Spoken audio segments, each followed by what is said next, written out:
As a quick disclaimer, this video is a preface of sorts, a chapter 0 to this video series. It mainly focuses on Magic the Gathering, and its relationship to the aesthetics and themes of the subject matter. So if you know nothing of the lore of the game, feel free to skip ahead to the next video. Or if the next video doesn't exist yet, just go ahead and subscribe. Why? Cause the next video is gonna have Batman! I started playing Magic the Gathering around the time of the original Scars of Maraudon block.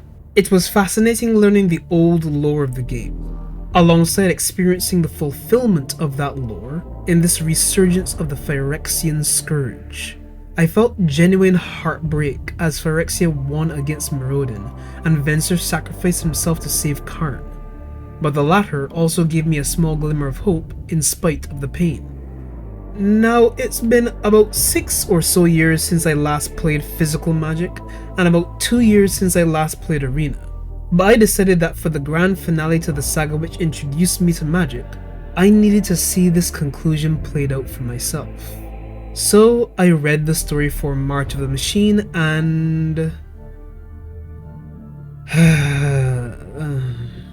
Now there are many things I'm not really going to get into at length. For one, I find it strange that of all the Praetors, the one who became a self-indulgent megalomaniac was the one aligned with white mana.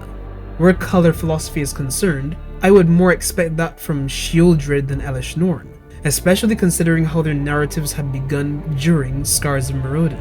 Yet those are only my opinions, and my opinions can only be carried so far. I will say it is awfully convenient for, spoiler alert, Elesh Norn to kill 2 of the other 4 Praetors, watch the remaining 2 Praetors die, although I can't help but notice that we never actually see Jin-Gitaxias die on screen, leading me to wonder if that's shoddy writing or lazy setup for a potential comeback in the future.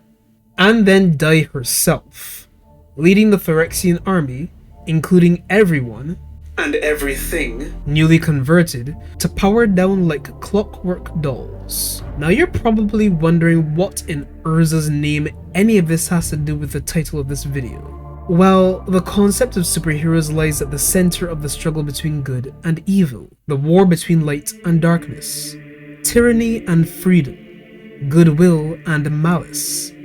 The hero stands as the vanguard against that which would do harm to the world, the stalwart guardian against corrupting forces. Across societies and throughout the ages, we have concepted of and been inspired by those who would heed the call and rise to the occasion. Except that the concept of a superhero transcends that. A hero is simply someone who steps forward to right a wrong, whether or not a tangible enemy is involved. After all, both hunger and homelessness are foes worthy of being fought against and defeated. But somewhere along the line we came up with the idea of a person who epitomizes this grand ideal on a supernatural scale. Replacing the mundane evils we find it so difficult to rid ourselves of with the hero's dark counterpart, a being born solely of narrative. The modern superhero's existence is inextricably tied to this nemesis. The hero needs the villain. Once Batman punches the Joker in the face and puts him in handcuffs, all of the excellent problems that plague Gotham melt away. Systemic poverty still leads to rampant crime on the streets of Gotham, but the supervillain creates a replacement effect. Because once they're behind bars... And so, Phyrexia itself might be an evil force, persistent and eternal.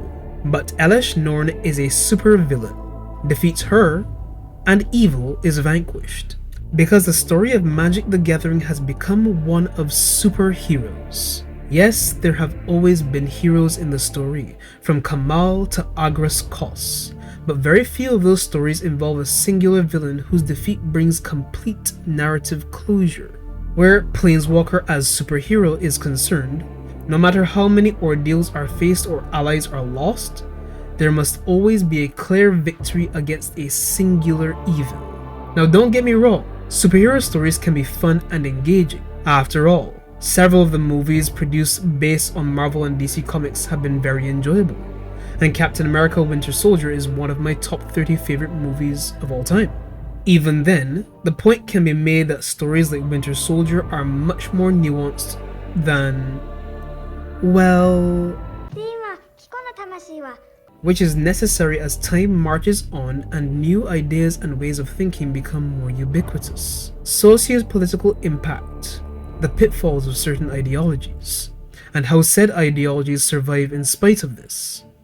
The idea that each of us, no matter how small, has a significant role to play, being vigilant against actions and trends that could undermine your ideals, while understanding that the status quo needs to evolve over time, even if we're unsure of how to do that going forward, and on and on. These are questions of nuance which engage the audience beyond what is happening on the screen. They put you in the mind of the hero, to connect you to them beyond the superheroics they are performing. Hell, that's one of the reasons why, of the 3 god-awful movies in the Star Wars sequel trilogy, the middle one was the least god-awful of the lot. On the other hand, when you simply have your superhero and supervillain clash conclude with, you tend to be left with a plethora of questions which cannot be answered in a satisfying way. So, Elesh Norn decides to re-engineer the doctrinal and most important part of Phyrexia, the glistening oil, so that only she can control it, and without her it will be useless, with absolutely no other contingencies, in what has to be one of the single most brainless decisions I have ever seen made in a story. And then she dies. So, Omnath, being an incarnation of the elemental power of Zendikar, does he just fall over and stop functioning now? And given how important he is for Zendikar, what happens to the plane?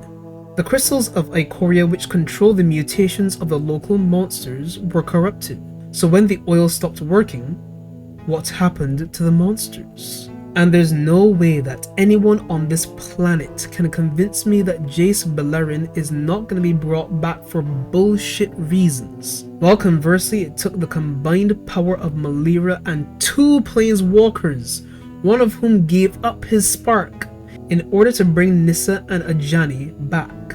This isn't to say that it's impossible to achieve this, but with Elesh Norn's death, whether or not this is the end of Phyrexia is immaterial. There is no longer any room for nuance.